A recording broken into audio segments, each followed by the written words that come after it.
Pärnu Vapruse väravat Henrik Vainu, täna enda selja taha lasite lüüa 8. Oled nõus, et läks lõpuks natuke paljuks? See on kindlasti liiga palju, et Premium-liigas ei tohi seda endale lubada, ükskõik mis tasemel meeskond sa oled. Et me oleme hetkel küll amatöörmeeskond, aga sellist asja ei saa lubada ikkagi.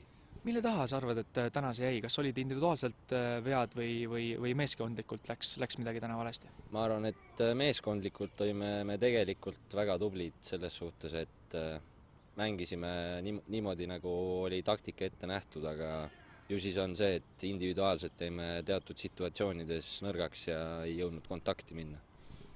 Esimene ring on lõppenud 9 vooru selja taga. Pärnul hetkel kirjas 1 punkt, kindlasti ju mänguliselt vast oleks võinud mõnest kohast juurde neid punkte ju napsata. Et mis on see, mida võib-olla järgmises ringis peaks Pärnu juurde panema, et neid punkte natukene juurde tuleks?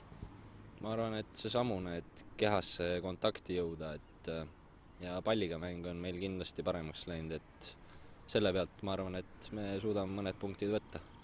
Suur tänu sulle intervjuust, aitäh!